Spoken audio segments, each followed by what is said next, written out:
Previously, on Search Tips Part 1, you learned how to find the keywords in your topic and how to create a search using Boolean connectors. Let's review what happens when we run the search we created with keywords. We get 249 citations. Even though the second article seems perfect, we don't want to jump the gun without looking at other possibilities. And anyway, take a look at the date. You may want to go back and pick this one up, but you can make that decision later. In the meantime, who wants to look at more citations than necessary?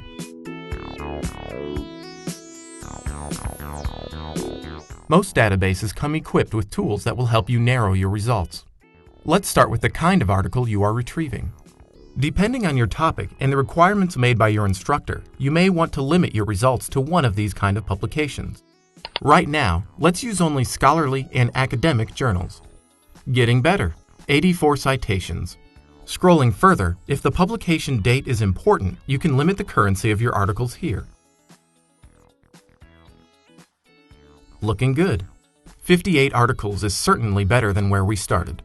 Here we see the total results along with the limiters we've imposed, date range, and academic journals. But there is still more we can do. Continuing down the screen, here is a huge bonus. Under Subject Thesaurus Terms, you'll find all the official subjects that have been used in all the remaining results. More about the thesaurus in a minute. Here are some terms we may have overlooked, and we can select the ones that seem right on target. By doing this, we can eliminate the articles that may stray away from the focus of our research. In no time at all, you have a great list of articles that are relevant. Up to this point, we've been concentrating on doing searches based on words we could think of on our own. The words can appear anywhere. In the title, as an author's name, in the subject headings, in the abstract, and even in the full text of the article. Since most of us aren't walking dictionaries, this can be a pretty tough assignment. There's a far better way to land on a core group of articles that will ensure a great result in the absolutely most efficient time.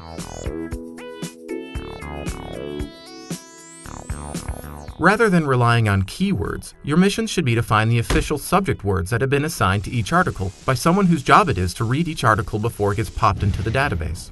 Let's say you've got to write a paper on how consumers feel about paying more for recycled goods. Using the hints about selecting keywords from the previous tutorial, you'll probably pull the words consumers and recycled goods. Let's take those words to a database and start typing. As you start typing, you'll notice that many of the current databases will start populating the boxes with possible words. Before you even get to the end of the word, you notice the term consumer behavior. That sounds much more targeted, so you'll go ahead and select it. As you start typing the word recycled, the words that populate the box start appearing. You realize that although you were looking at recycled goods, the words recycled products popped up, and that sounds much better. Good enough. Let's search. You get 12 results. As you review the results, none of the articles seem to fit the bill. And you know you can do better. The first thing you do is look for any article that might come close. By scrolling through, you'll pick up stray concepts here and there that might prove useful. Rather than hunching over a stray list of results, trying to cobble together some decent search terms that may appear in the citations, you can search and find the most exact term that may have been assigned to your topic. All databases will have a link to something called subjects, or something called the thesaurus. Let's begin our search for dedicated subject terms here. Start the process by typing in your first keywords. Notice that we are now typing in a different location, not in the standard search box. Once you select it, a whole new world opens its doors to you. When your term appears, select it again. Here is a list of official subject headings that might be used to reflect different aspects of your topic. Let's select consumer behavior, consumers' preferences, customer loyalty, willingness to pay, or consumers' attitudes.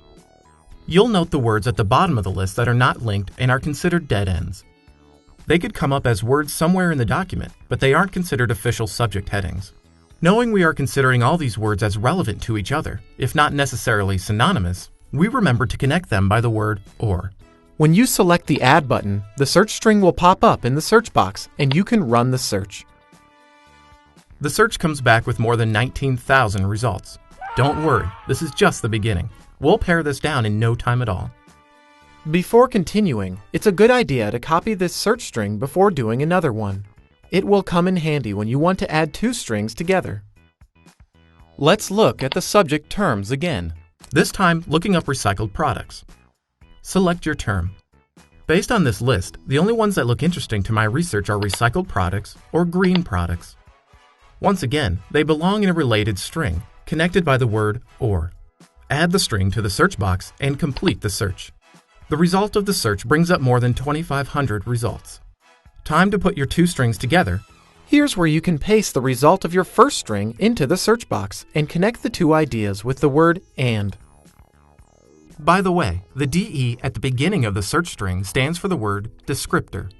That's the database's fancy way of saying the words that follow it are official subject headings. Voila, we are now down to 76 results. That's a very feasible list. But you still have the option of using the limiters on the screen. Again, if your instructor has recommended that you only use scholarly journals, you are now left with 26 great articles, all right on the money.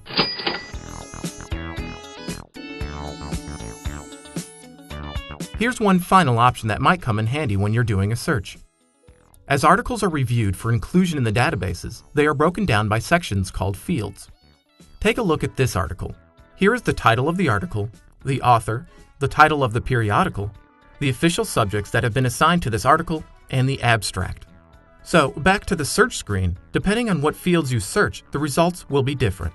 So if we type Ford in the first box and leave the form alone, the results will return any articles that have the word Ford anywhere in the document. See what happens when we limit the word Ford to the title field. The word Ford appears in every title. When we limit to the author field, our results will feature only folks whose last name is Ford. If we limit to the company entity field, we'll find articles that feature the Ford Motor Company. And finally, you might have heard someone mention an article that they read in Time magazine that had something to do with Google, and it was also the magazine's cover story. Here is a quick way of finding the correct date by using field searching. You can type the word Google in the first search box, the name of the magazine in the second search box using the journal name field limiter, and then use one of these limiters to search for a cover story. As you can see, there are even more ways to limit your search by using some of these other boxes. Just what you were looking for in no time at all. You're on your way to becoming a star searcher. Just remember the tips you've learned here.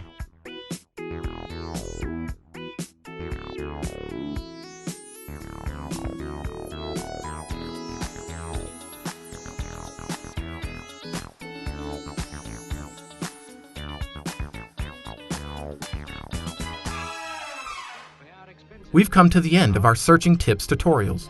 Louis, I think this is the beginning of a beautiful friendship. We hope your future searching goes smoothly and efficiently. Remember, you're not alone. If you ever run into any problems, we're here to help.